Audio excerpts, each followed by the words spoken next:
All right, so welcome to this week's lab, and it is going to be the milk experiment. This is something that you can do at home if you would like, if you have some cold milk, some food coloring, and some soap, and a shallow dish.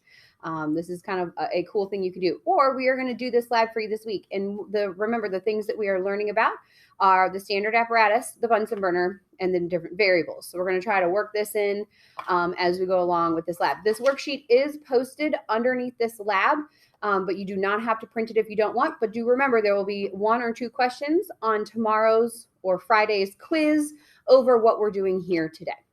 Yep. All right. Milk lab. So first, we're going to start off. We have a couple different samples of milk. Mr. Pilcher, what kind of milk do you have? Well, you can clearly see labeled in front of me that it is skim milk. I have 2% milk. And what I have here must be whole milk. You have whole milk. And so what we're going to do, we are going to do this experiment twice. We're going to do it once with cold of our varieties of milk, and we're going to do it another time with hot. So in order to do that, we need to heat the hot milk, and we're going to set up a standard apparatus, and we are going to heat our milk. It's going to be movie. Oh my God. Movie. All right. Mr. Pilcher, how do we put together our standard apparatus? I'm glad you asked, Billy. Let me show you. First off, we're going to start with that base of the ring stand. We'll plop it down there. Secondly, we have the pole that goes into the ring stand. There's a little hole in the ring stand that you can just screw this into, like so. These things are all covered in rust because they're 4,000 years old. Next, I like to take the Bunsen burner and plop it right there on the base of my stand, and that's going to let me know how high my small ring clamp needs to be. I'm going to take my small ring clamp. I'm going to slide it down there. I'm going to put 3 fingers on top of my Bunsen burner, and that lets me know exactly how high this small ring clamp needs to be. I'm going to tighten that there. After the small ring clamp, we're going to place our wire gauze used for even heating. After that, we're taking our large ring clamp. We're going to lower that down on there.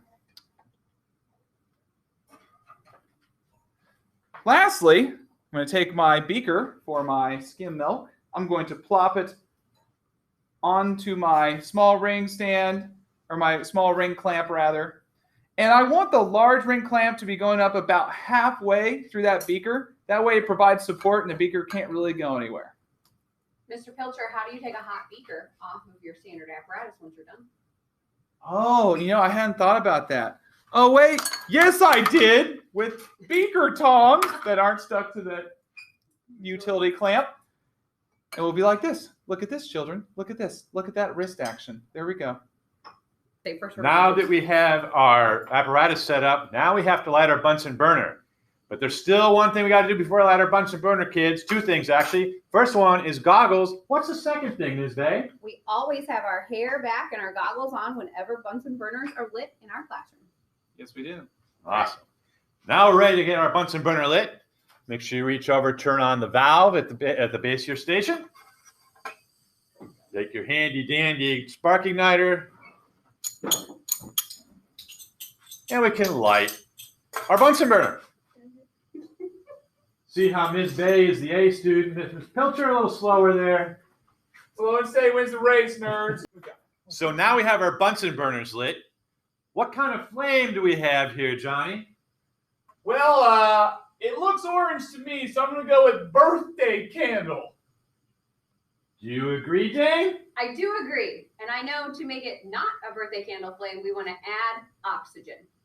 All right.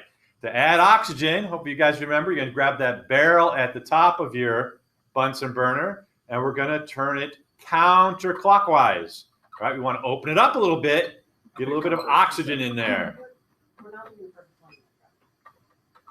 Now notice how once the flame goes away, the yellow, now we have a blue flame, probably really hard to see. Yes. Yeah, now we have a nice, pretty flame. It's no longer our birthday candle flame. What kind of flame do we call this, Jane? Big blue. Big blue. That hurts me as an Ohio State person to say that. All right, so we need to do something more. How about it? How about it, Johnny? What do we got to do? Well, I think we got to find that perfect 1-to-2 ratio of methane gas to oxygen gas. All right. So we're going to keep opening our oxygen a little bit more. Hey, I got the perfect flame first before everyone else. Crazy. Yeah, then you'll get that nice perfect flame. That outer blue flame is a little bit darker in color, but it's dim. Mr. Pilcher has really big fingers, so his is too big. Yeah, his is too big. And you get that inner blue flame to be that nice 3 fingers tall. Oh, yeah. Awesome. Now we're ready to put our Bunsen burner into our standard apparatus. For like 2 seconds. Remember, when we're putting our beaker on, use your beaker tongs. Oh, I already have my beaker on there. Cold, cold, cold. I need hot. Yep. And we're going to put our beaker on with our nice beaker tongs. We want to make sure that that flame that's right about the bottom of our beaker. And now we boil. Looks like someone threw up some Skittles. All right. So what we're going to do next is we're going to do the first experiment for you guys to gather some visual data on. So we're going to start in the basic procedure, and it says pour milk into the Petri dish so it's approximately half full.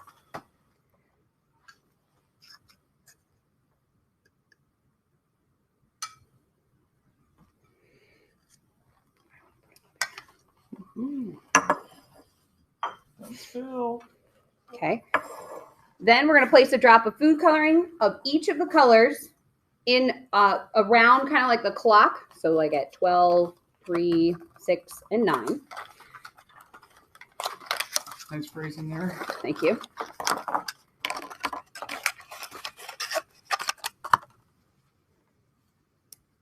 How many drops should we put in? 1 drop.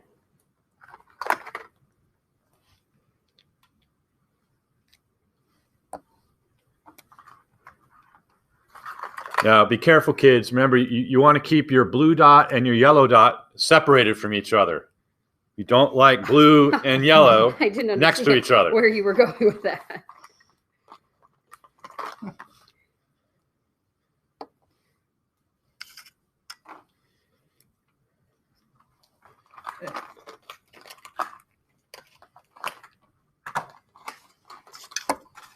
All right, and next we're going to take a little bit of dish detergent. We're going to pour it into a weighing boat so we can easily scoop some up here. What you got there? You got Dawn. some Dawn? Yeah. You get a little Ajax. Ajax. Yeah. Woo-hoo. It's orange. Great All right. color. And then what we're going to do, and we'll zoom in for this, is we are going to get a little bit of the soap, and we're going to place it right in the center of our Petri dish. I want you guys to pay attention to kind of what happens, how the colors move. So we're going to grab some soap, and we are going to place it in the middle of the Petri dish. 1, 2, 3, go.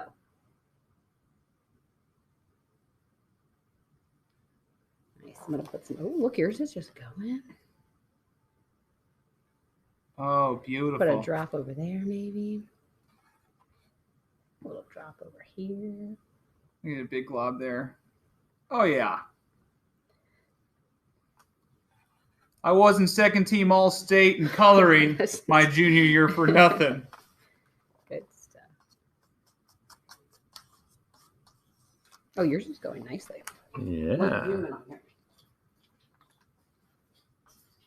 I got a deep milk dish. Okay, so this is more. This is more. All right, Dr. Yates,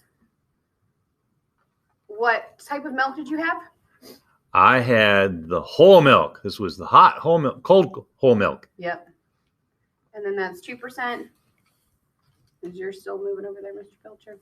Yeah, Skip. a little bit. All right. Now let's do this exact same thing, but let's do it with warm milk instead. All right. Now we have our warm milk, and we're going to do the exact same process.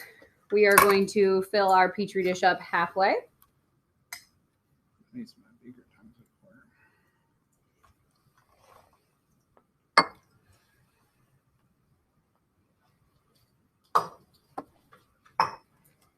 to And our 4 drops of food coloring. All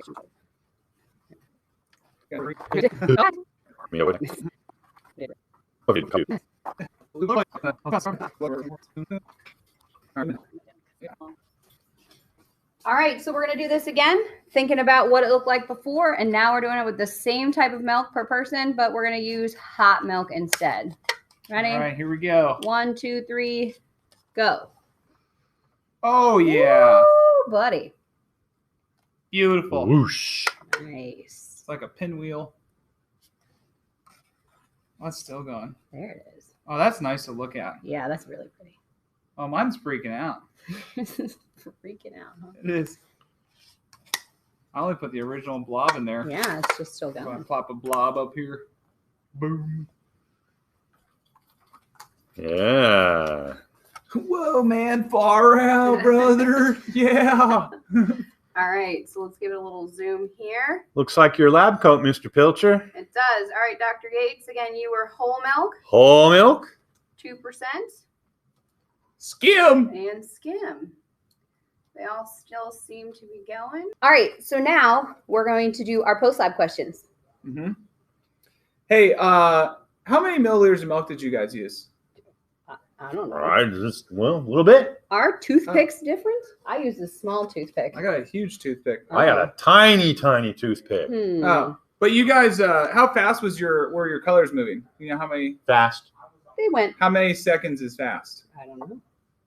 I don't know either. I have Dawn dish detergent. Is that the same as Ajax? No. Oh, But We that's used to- tropical lime. Oh yeah. well, I got orange though. Oh, and you guys always put a second drop at the top, right, of soap? No, I did. I put mine in the middle. How many centimeters from the edge did you do it? 3.256. You are a liar. All right, I think that's All right, folks. So let's talk about that Milk Lab handout. So up at the top here, we have the procedure. And generally what we would be doing normally in class is you would start with some temperature, either hot or cold, and you'd either have skim or whole milk. And then as you go through the lab, you switch to whole or you switch to cold or something like that. And so that's what's kind of going on here in these first parts. So what we're going to do is we're going to kind of skip through the procedure stuff. We're going to go right to the conclusion questions because what we did in the lab video is sort of show you how this lab would go. So I think you'll be familiar enough to understand what's going on here. Okay, so first up, which were the following variables in this experiment? So what was the dependent variable? That is, what were we measuring or observing? Well, that was kind of up to you if you were doing this lab. So maybe you're measuring, hey, how fast were those colors moving at the end? So you could say speed. Or maybe you were trying to measure, hey, how far were those colors moving? Okay, so you may have noticed in some of those Petri dishes, the colors would sort of move a little bit over time. And in other ones, they'd like start flying all over the place the moment the toothpick went into the dish. So it kind of depends what you're measuring or observing. Usually I would ask you very specifically, hey, measure this, observe this. What was the independent variable? What was the thing that we chose? Well, it was the type of milk. So we chose whether you skim, in my example, or Miss Bay had 2%, Dr. Yates had whole. We chose what kind of milk ahead of time.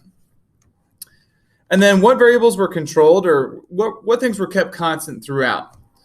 Well, the fact that we were using milk and we were trying to do the same thing every time. So we used milk every time, so that was a control. And we tried to do the exact same thing every time. We had a Petri dish. We put, little drops of color in the same spots. We had toothpicks. We had soap. But let's think about this for a minute. Which variables were not controlled? So these are changes that happen throughout the experiment that you aren't considering or you're not controlling. So these are the little things that can throw off your results or add causes and effects that you didn't intend. So what do I mean by that? Well, here's an example. What about the volume of milk? Did you guys, we didn't measure how many milliliters of milk we all had. We just sort of poured some into the Petri dish. So what if the amount of milk actually affected how those colors moved more than anything else? We don't really know. We can't really say because we didn't really measure how much milk we had. So sometimes the dishes were really full. Sometimes they're just barely full. Miss Bay poured more than I did at times, and vice versa. Did we ever actually measure the temp? We just called them hot or cold. What if my flame was a little bit hotter than Dr. Yates' flame, and the milk that he had in his beaker didn't get quite as hot as mine? Or what if I didn't have as much milk in my beaker? Those things could totally affect the temperature, and we never measured that. What about the volume of the soap? You'll notice that in the video, I got a huge glob of soap on my toothpick, but Dr. Yates, for example, had a tiny little toothpick, and he barely got any soap on that thing. What if the amount of soap is the biggest reason why the colors did or didn't move? What about the type of soap? We all had different kinds of soap. So Ms. Bay had Dawn, I think. Dr. Yates had like tropical fruit Ajax, and I had orange Ajax. What if like there's some ingredient in the orange Ajax that totally affects the colors movement, and the other two don't have that? We would have no way of knowing. What about the amount of food coloring? Did you see us measure the food coloring? Just kind of put a drop in there. I know I accidentally got a couple of drops. What if they were like a big drop and a tiny little drop? We never looked at that. What about the concentration of the food coloring? Okay, there's so many things we didn't measure. We have no idea what caused the colors to move and how far they moved and how fast they moved. We didn't do any of those things. So these are all kinds of uncontrolled variables that could have affected our results, and we have no way of knowing. So was this scientifically a good experiment? No, not at all. There are way too many uncontrolled variables. We have no idea what we're doing, what caused what, who can say? We have no idea. So the point of this experiment was that you need to make sure you try and do everything exactly the same every time. You can control as much as you can. You do things, boom, boom, boom. You have a procedure. In other words, this lab was supposed to be whack, to warn you about uncontrolled variables. Coconut butter. All right. Are we filming? We're just going to start. Look less enthusiastic. Flip that around. Wait, is my head cut Okay. off? You can't see the tip of the peak of my head. Gosh. You're gonna have He's upset because his head is cut off. I'm Just sorry. tip it up. Just tip it Why up don't I a just little cut half bit. of your head off and see how you feel about it? I wouldn't even see over it. I'm All actually right. like 5'1" in real life. It's like movie stars are always shorter than you think. Oh, yeah. He's just standing on a box the whole time. All right. Oh man, I just thought of it too, and I was like, I'm gonna throw that one in there. All right. So Moving. It's gonna be utterly amazing. There's so many cow puns. All right. So That's not true. would you get away from the camera? Let's go. You put your star closest to the camera. I don't know what you want. From Oh me. my gosh! Start telling us what to do. Start. Start. What we got to do, Mr. Belcher? Miss Bay's 1% mad at me. You guys get it? No. I don't even understand. I'm filling up the blooper reel. That's what I'm doing. 1%? 2%? No? You That guys was get it? terrible. Like that was really bad. Apparatus. Go. Mr. Pilcher, how do we set up our standard apparatus? I'm glad you asked, Billy. When you're recording live, the stakes are always too high. I thought it was milk. Yeah, but milk is from cows. Steak is from You were cows. stretching. Oh, I thought this was the steak you were talking about. That's worse than my joke. All right. We're hoping during this lab we can really get some vitamin A. Oh, wait, what's in milk again? Is it vitamin C? It's vitamin D. Vitamin D? Oh, I don't want to include that. Oh my god!